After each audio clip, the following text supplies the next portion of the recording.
Mientras iba disminuyendo la columna de día, aparecía la columna de noche y viceversa. Y dice la palabra: habló Jehová a Moisés y le dijo: di a los hijos de Israel que regresen y acampen delante de Pi-Hahirot, entre Migdol y el mar, enfrente de Baal-Zephón. Acamparéis frente a ese lugar junto al mar. Y el faraón dirá de los hijos de Israel: encerrados están en la tierra, el desierto los ha encerrado. Bueno, aquí el Señor les hace regresar para confundir a Faraón y piense que están perdidos. Pi-Hahirot es la ciudad de Pitón, que es una de las ciudades que estaban edificando los israelitas, como veíamos en capítulos anteriores. Y del otro lado, pues estaban del otro lado del mar de los Juncos, ¿no? De esa península que donde actualmente está el canal de Suez, pero podían ser vistos a la distancia del otro lado del mar. Y era un camino entre dos grandes peñascos, literalmente se le llamaba la boca de las peñas, eso significa Pi-Hahirot, y también conocido como la boca cerrada, ya que ningún esclavo podía escapar de Egipto por ese camino, estar vigilado pues en medio de dos peñas, no había manera. Y bueno, ya también, sin embargo, dice Misraí, uno de los rabinos que hemos estado estudiando, que a partir de este evento se le llamó Boca de Libertad. De boca cerrada pasa a llamarse la Boca de la Libertad, porque por ahí pasó el pueblo para ser libre. Y bueno, y dice que el otro lugar es Baal-Zephón. Baal-Zephón es un dios destructor del invierno. Y Rachi dice que el Señor lo dejó ahí sin tocar para confundir a los egipcios y tal vez pensaran que ese último dios sí podría ayudarles a derrotar al dios de los hebreos. La palabra encerrados viene de la palabra original, más bien Nebujim, es encastrados, hundidos, como bien traduce la Biblia textual tercera edición, extraviados. Es decir, estaban en ese lugar, no había mucha escapatoria, y eso es lo que la Reina Valera traduce como encerrados, que estaban encastrados, hundidos en medio de las dos peñas. Verso 4: yo endureceré el corazón del faraón para que lo siga. Entonces seré glorificado en el faraón y en todo su ejército, y sabrán los egipcios que yo soy Jehová. Y ellos lo hicieron así. Ya mencionábamos que cuando Dios toma venganza de sus enemigos, su nombre se engrandece y se glorifica, es decir, sería temido entre las naciones. Imaginen ustedes el comentario de los pueblos aledaños: ya escucharon lo que hizo el Dios de los hebreos con Faraón. Eso es engrandecer su nombre, ¿no? Es darle fama de poderío. Éxodo 14:5: cuando fue dado aviso al rey de Egipto que el pueblo huía, el corazón del faraón y sus siervos se volvió contra el pueblo y dijeron: ¿cómo hemos hecho esto? Hemos dejado ir a Israel para que no nos sirva. Bueno, aquí está de nuevo la idea de endurecer el corazón de Faraón con el propósito de hacer más grande la victoria. Como bien dicen, ¿no? Los buenos capitanes se forjan en aguas turbias, y aquí entre más grande sea la lucha, la pelea, más grande es la victoria, ¿no? Más reconocida. Es algo similar como sucede, el ejemplo burdo tal vez, pero en el box, ¿verdad? La grandeza de un triunfo depende del rival que tengas enfrente. Entonces, si estás compitiendo con alguien de mucha categoría, con muchas victorias, y se le gana, pues es mucho más grande la victoria que ganarle a alguien que tenga pocas victorias o que sea una trayectoria de derrotas. Es algo similar, ¿no? Y bueno, además pudiera ser también, comenta Rachi, que ya les pesaba todos los bienes que habían entregado los egipcios en ese famoso despojo de los egipcios que el Señor, ¿verdad?, halló gracia, dice, delante de los egipcios, y le entregaron joyas y pertenencias. Pues bueno, ya les estaba pesando tal vez esto, dice Rachi. Verso 6: unció entonces su carro y tomó consigo a ese ejército. Tomó 600 carros escogidos y todos los carros de Egipto junto con sus capitanes. Para este punto ya habían pasado 3 días de la salida de Egipto. Se suponía que al cuarto día, según el cálculo de los capitanes de Faraón, regresarían a adorar al Señor, porque ellos tal vez tenían en mente que se les había dado permiso de Faraón para ir y adorar a su Dios, pero luego iban a regresar, ¿no? Y aquí habla de 600 carruajes escogidos y luego menciona todos los carruajes. Aquí es un hebraísmo, no hay error, simplemente es un hebraísmo para expresar que era lo mejor que tenían, es lo que estaba enviando a la captura de los esclavos israelitas. Y bueno, los persiguieron también durante 3 días, cuarto, quinto y sexto día. El séptimo día es el cruce del mar y por esta razón se canta el cántico de la liberación de Moisés el séptimo día de la Pascua, que es cuando ya en realidad se logra la consumación total de la libertad de Israel, cuando los egipcios son derrotados. Ese se le llama el Shirat Hayam, es el séptimo día de la Pascua y es donde se canta lo que viene en Éxodo 15. El verso 8: endureció Jehová el corazón del faraón, rey de Egipto, el cual siguió a los hijos de Israel, pero los hijos de Israel habían salido con mano poderosa. Es decir, cuando se habla de mano poderosa, la idea es con mano levantada en son de triunfo.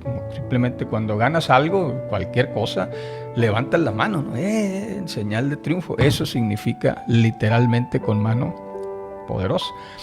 Verso 9: los egipcios los siguieron con toda la caballería y los carros del faraón, su gente de a caballo y todo su ejército. Los alcanzaron donde estaban acampados junto al mar, cerca de Pi Hairot, frente a Baal Zephón, el lugar que ya mencionamos.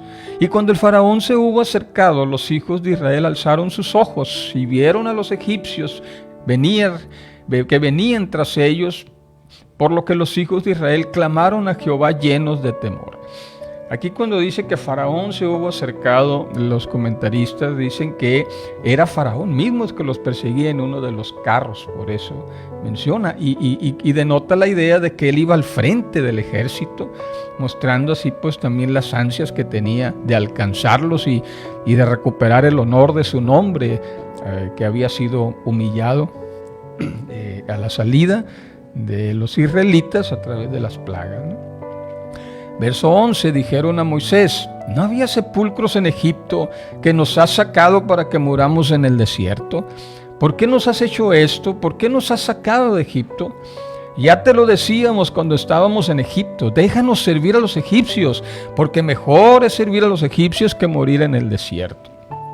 Bueno, esa frase, no había suficientes tumbas en Egipto, es una frase llena de ironía, ¿no? El pueblo en realidad estaba temeroso, ya estaba desanimado, eran 3 días, era un largo camino por las tierras del desierto, temían la muerte y las quejas de los israelitas a partir de aquí van a ser recurrentes a lo largo de todo el Éxodo, ¿no?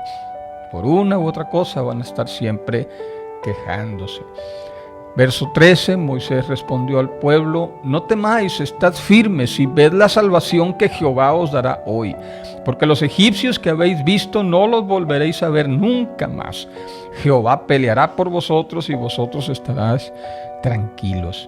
Aquí hay una frase muy interesante que desde el punto de vista del cristianismo, bueno, que ellos no entendían nada todavía de esto, de que iba a venir un Salvador, pero aquí la frase es Yeshuat Yahvé, entonces que va a ser precisamente el nombre del Mesías, Yeshuat. Él es el que vendría a salvarnos posteriormente y eso significa la salvación es de Jehová, y es la primera vez que aparece en la Biblia esta frase como tal y que para nosotros es tan significativa, ¿no? Verso 15: entonces Jehová dijo a Moisés: ¿por qué clamas a mí? Di a los hijos de Israel que marchen. Que hay algo muy interesante, porque la palabra que está utilizando el escritor de Éxodo, que se le atribuye a Moisés, es tishak, que es clamar con un grito desgarrador. Es decir, Moisés, a ver esa situación, sintió la carga y se puso a clamar a grito abierto, con un grito desgarrador. Y es entonces que entendemos aquí que hay momentos para orar y hay momentos de actuar. Aquí es Dios mismo quien interrumpe su clamor para que se ponga en acción. ¿Por qué clamas? O sea, levántate, dile a Israel que marchen, ponte en acción, ¿no? Verso 16: y tú alza tu vara, extiende tu mano sobre el mar y divídelo para que los hijos de Israel pasen por medio del mar en seco. Aquí tenemos la vara del testimonio, el cayado del pastor, que se convirtió en el estandarte de la libertad, que posteriormente estaría en el cofre del pacto, el arca del pacto. Y nada impediría que el pueblo marche hacia su libertad, ni aún el mar. Ese era el mensaje, ¿no? Y bueno, la Mejiltá, un comentario rabínico medieval, dice: el mérito de sus ancestros y de ellos mismos, así como la fe que pusieron en mí cuando salieron de Egipto, dice el Señor, es suficiente para hacer que el mar se divida para que ellos pasen. Y aquí le da valor este comentario a lo que los ancestros habían hecho, ¿no? Las promesas de Dios a sus antepasados, que también va a ser recurrente en el mensaje bíblico, esa frase que dice: yo soy el Dios de tus padres, el Dios de Abraham, de Isaac, de Jacob, y esa es la interpretación que le da el Mejiltá, ¿no? Los lugares tradicionales del cruce. Bueno, aquí hay una discusión que no termina a través de los siglos. De las muchas posibilidades y mucho que se ha dicho, hay dos posibilidades que tienen más fuerza. En la parte occidental de la península del Sinaí está el lago Sirbontis, actual Bardowis, al sur del canal del Suez, que es el lugar tradicional del cruce del Mar Rojo. Sin embargo, otro lugar posible es en la parte oriental de la península, al otro lado de la península, de lo que se le conoce como el Golfo de Aqaba, en las playas de Nuweiba. Esta teoría es desarrollada a partir de un explorador llamado Ron Wyatt, donde existe un lugar que se llama Migdal, que significa apertura de las aguas en árabe, y donde también se encuentra el Pilar de Salomón, donde hay una gran playa que puede contener hasta 2 millones de personas, con una inscripción en ese pilar que en hebreo arcaico, el hebreo en pictogramas, la forma más antigua de escritura hebrea, dice solamente palabras, no dice una frase completa, pero estas son las palabras que están inscritas: Faraón, Egipto, Moisés, agua, Jehová, Salomón. Entonces se cree que el futuro rey de Israel lo mandó a instalar ahí en memoria de lo que había sucedido años atrás. Del otro lado de la playa de Nuweiba, que ya es realmente la tierra de los madianitas, porque dice la escritura que ellos fueron a Madián, y Madián no está en la península del Sinaí, está del lado occidental de la península del Sinaí. Entonces del otro lado también había un pilar, pero ese fue derribado por las creencias musulmanas actuales. No se sabe exactamente qué año tumbaron ese pilar, pero sí dejaron una inscripción con un indicador geográfico metálico que ahí estuvo un pilar, ¿no? Y esa sería la ruta también que Moisés utilizó cuando 40 años atrás huyó a la tierra de Madián. Y es un lugar montañoso, que el único lugar de acceso a la playa es en medio de 2 montañas. Por ahí podían haber pasado. Ahí es donde pudieran estar acorralados. Ahí es donde la columna los podía proteger de una manera perfecta. Ahí es donde pudieran ser atrincherados por el ejército de Egipto. Pues ahí se lo dejo, ¿no? Para que investiguen y vean este dato tan interesante. Verso 17.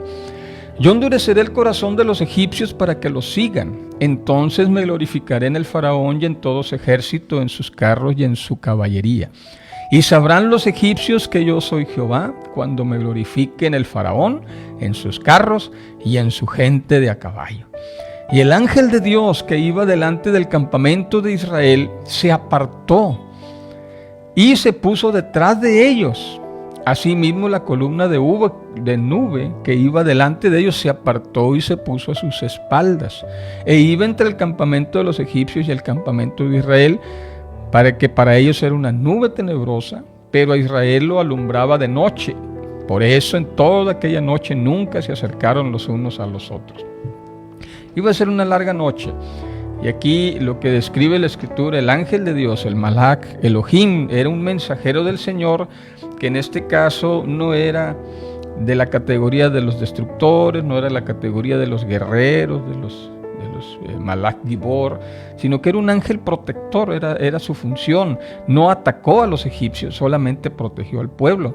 Y la columna de día, que la puso tras el campamento, y ya no la quitó en la noche. Esa es la particularidad. que entendemos que era de día una columna de nube, pues que daba sombra, de humo, traduce también otra versión, y cuando iba apareciendo la noche iba disminuyendo eso, iba apareciendo la columna de fuego, pero en este caso la columna de nube no desapareció en la noche, es decir, hizo las tinieblas de la noche más densas aún, de tal manera que no se pudieron acercar. Dijo, no podemos mover, no sabemos, estamos tropezando unos con otros, y eso los detuvo en seco, ni la luna los pudo guiar, ¿no?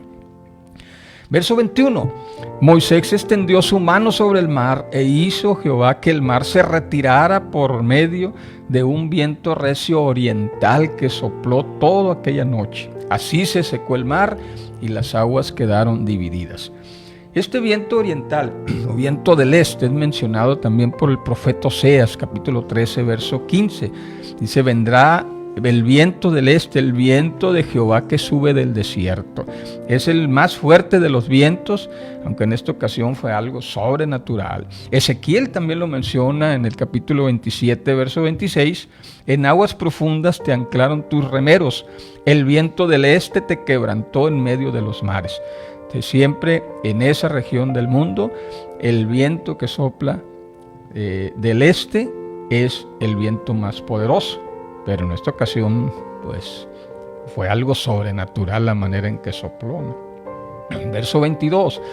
Entonces los hijos de Israel entraron en medio del mar en seco, y las aguas eran como un muro a su derecha y a su izquierda. Los egipcios los siguieron, y toda la caballería del faraón, sus carros y su gente de a caballo entraron tras ellos hasta la mitad del mar. Y aconteció que a la vigilia de la mañana, que Jehová miró el campamento de los egipcios desde la columna de fuego y la nube, y trastornó el campamento de los egipcios. ¿Qué tenemos aquí? Aquí en la noche empezaron, cuando se abrió el mar, era de noche aún, y empezaron a cruzar. Pero el mar se abrió como abrir un cierre, no se abrió instantáneamente todo, sino que se fue abriendo desde donde Moisés tocó con la vara, y se fue abriendo, y entonces el pueblo iba avanzando y se iba abriendo el mar. Ahora, en la tercera vigilia, porque las noches se dividían en esa época en 3 vigilias, que sería más o menos del atardecer a 10, 11 de la noche tal vez, a las 3 de la mañana la segunda, y la tercera de ahí hasta el amanecer. En ese último tramo, la columna de nube y fuego entonces se puso en medio. Una vez que se iba abriendo, iba cruzando el pueblo, y detrás entonces iban los egipcios, que entraron cuando se dieron cuenta que los israelitas iban huyendo, entraron. Pero entonces la columna de fuego produjo lodo caliente, dicen los comentaristas, y se pegaban las pezuñas de los caballos. Esto lo dice la Mejiltá. Y los trastornó, también la raíz de la palabra es los aturdió, es decir, había un estruendo en medio de la nube, además, que da la idea de que pues había ruido en todo lo que estaba sucediendo. Y ya el verso 25 dice, quitó además las ruedas de los carros y los trastornó gravemente. Entonces los egipcios dijeron, huyamos ante Israel, porque Jehová pelea por ellos contra los egipcios. Aquí cuando dice huyamos es que iban tras los israelitas, pero luego dijeron, no podemos contra esto, ¿verdad? Se nos está trastornando, todos los carros están quedando atascados, los caballos no pueden avanzar, vamos a darle reversa. Entonces se regresaron, y aquí la palabra trastornó no es la misma del verso 24, sino que es pesadez, es la misma raíz para gloria, la palabra kabod, es decir, algo pesado, ya no podían avanzar. Tal vez con la misma pesadez con la que oprimieron a los israelitas, ahora el Señor los estaba oprimiendo a ellos, ¿no? Pero Jehová dijo a Moisés, extiende tu mano sobre el mar para que las aguas se vuelvan contra los egipcios y sus carros y su caballería. Moisés extendió su mano sobre el mar, y cuando amanecía, es decir, al final de la tercera vigilia, el mar se volvió con toda su fuerza. Y al huir, recordemos que estaban regresando hacia la tierra de Egipto, los egipcios se encontraban con el mar, que se iba cerrando desde donde fue abierto, como un cierre, y luego de ahí empezó el Señor a cerrarlo. Entonces al regresar se encontraron con el agua de frente. Así derribó Jehová a los egipcios en medio del mar, pues al volver las aguas cubrieron los carros, la caballería y todo su ejército que había entrado tras ellos en el mar. No quedó ni uno de ellos. De esta manera sella el escritor bíblico la contundente victoria del Señor. No acabó con todos, ¿no? El mar fue abierto de poniente a oriente y se fue cerrando de la misma manera. Es una devastación total hizo el Señor, que no lo dije en su momento, pero cuando el Señor le revela a Moisés en Éxodo 3 el nombre, el tetragramatron, que lo traduce Reina Valera como Jehová, y vimos algunas de las traducciones. Hay otra traducción muy interesante que veía con el profesor Raúl Arce, uno de mis maestros de hebreo que he tenido, y él decía que también se puede traducir en base al hebreo arcaico: yo soy el que les causaré un gran trastorno. Y vaya que lo estaba haciendo, ¿no? O sea, el Señor hizo una devastación total. Aquí sella la firma de Dios diciendo: yo soy el Dios que está con mi pueblo. Y dice el verso 29, en cambio, los hijos de Israel fueron por en medio del mar en seco, las aguas eran como un muro. Y así salvó Jehová aquel día a Israel de manos de los egipcios, e Israel vio a los egipcios muertos a la orilla del mar. Eso le daba una tranquilidad enorme. Los que lo perseguían, el poderío de Faraón, su ejército, lo mejor de su caballería, empezaron a flotar y a aparecer en las playas a la orilla muertos, cumpliendo el Señor la promesa que en el verso 13 lo hizo a través de Moisés: estos egipcios no lo volverás a ver más, ya no te van a molestar. Verso 31, al ver esto Israel, el gran hecho que Dios ejecutó contra los egipcios, el pueblo temió a Jehová y creyeron a Jehová y a Moisés su siervo. Es decir, el fruto de ver las maravillas del Señor produce un temor reverente y produce creer, que aquí también puede traducirse como se rindieron a Jehová. Es decir, cayeron delante de Él en adoración diciendo: tú eres el único Dios. Definitivamente no hay Dios como Jehová. Y ya esto, obviamente, imaginemos el gozo del pueblo cuando ya es librado por fin, ya del otro lado de las aguas del mar, del Mar Rojo, y entonces experimentando esa tremenda salvación. Y aquí entonces todos en júbilo, empieza la fiesta, empiezan los panderos, empiezan las danzas, Moisés entona su canto, luego empiezan también las mujeres, y este cántico, decía, pues es el que se canta el séptimo día después de la Pascua, celebrando la victoria de Israel sobre los egipcios de una manera maravillosa. ¿Qué tenemos entonces aquí, familia? Bueno, algo sin precedente y algo que quedó grabado en la memoria de Israel y de la humanidad para siempre: el famoso cruce del Mar Rojo, cómo Dios tiene poder sobre las aguas, ese Dios que en la mentalidad de los antiguos hebreos era el que dice Génesis 1:2, que cuando empezó a crear las cosas y la tierra estaba desordenada y vacía, el Espíritu de Dios, el Ruach Elohim, se movía por encima de las aguas. Es el que tiene control del caos. Él puede ordenar las cosas. Él también es el Dios que una vez que toma a su pueblo, aquellos que creen en Él, los toma y los defiende.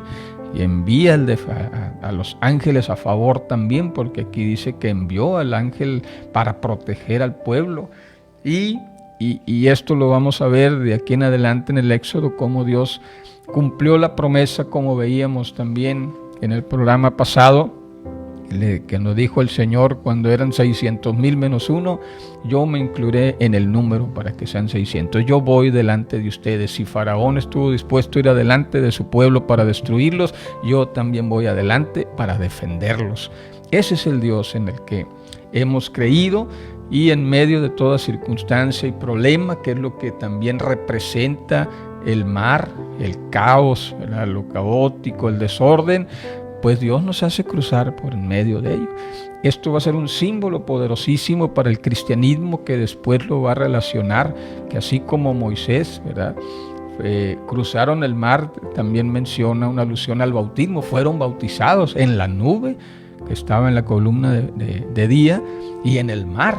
Entonces aquí el cristianismo lo reinterpreta como el bautismo de Egipto, de los israelitas, a su partida de Egipto para entrar a la tierra prometida, con un enorme simbolismo que va a retomar el Nuevo Testamento con la venida de Jesús, el Salvador, que aquí ya hace una referencia, como lo decíamos, ¿verdad?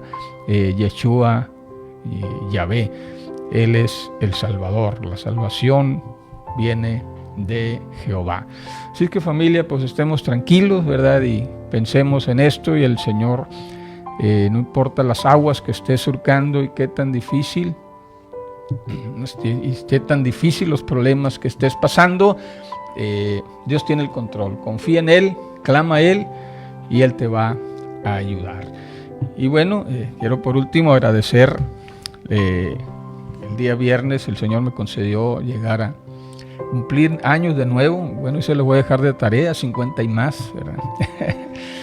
Pero dentro de las muchas muestras de afecto que agradezco a través de mensajes en lo personal, los abrazos, los pasteles, las comidas, hubo un regalo muy especial que algunos hermanos de la segunda iglesia me regalaron. Es esta hermosa Biblia, Palabra Clave, y les estoy profundamente agradecido. Es una Biblia muy buena. Esta se suma ya, con esta más o menos estaba sacando cuentas ahorita, en la Biblia número 39 en mi colección de Biblias, y está excelente, la recomiendo ampliamente, ya que trae también incluidos diccionarios de hebreo y griego, los idiomas originales en que fue escrita la Santa Palabra, y es una herramienta hermosísima. Muchas gracias, hermanos de la segunda iglesia, y bueno, con esto nos despedimos y pues dándole gracias a Dios, ¿verdad? Que también ahorita nos acompaña mi esposa, como es costumbre, y también nuestra hermana Yadira Sandoval, que está aquí también para incursionar en estos caminos de la locución y de los programas.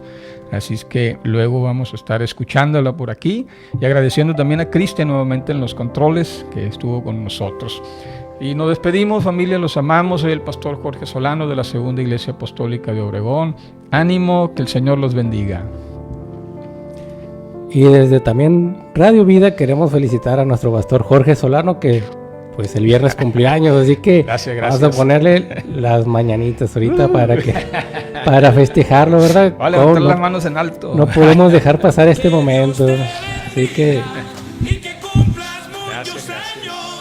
Hoy que estás cumpliendo años, que Dios te regale vida.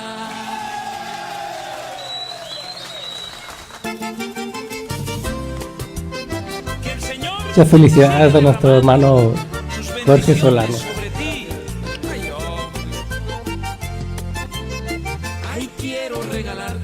Todo el equipo de Radio Vida le desea un feliz cumpleaños a nuestro pastor, que nos ha traído cada lunes ese verso por verso. Hoy que cumples años, te vengo a traer la bendición que Dios desde el cielo te mandó para llenarte de felicidad. Que Dios te bendiga y que cumplas muchos años. Hoy que estás cumpliendo años, que Dios te regale vida. Que Dios te bendiga y que cumplas muchos años. Yo te traigo mi cariño, este es mi mejor regalo. Hoy te quiero regalar al dueño del sol y el mar. Quiero regalarte a Dios. Oro no te puedo dar, pero sé que vale más lo que está en mi corazón. Que Dios te bendiga y que cumplas muchos años. Gracias por escuchar Verso por Verso. Te invitamos a sintonizarnos todos los lunes a las 6 de la tarde. Que Dios te bendiga y que cumplas muchos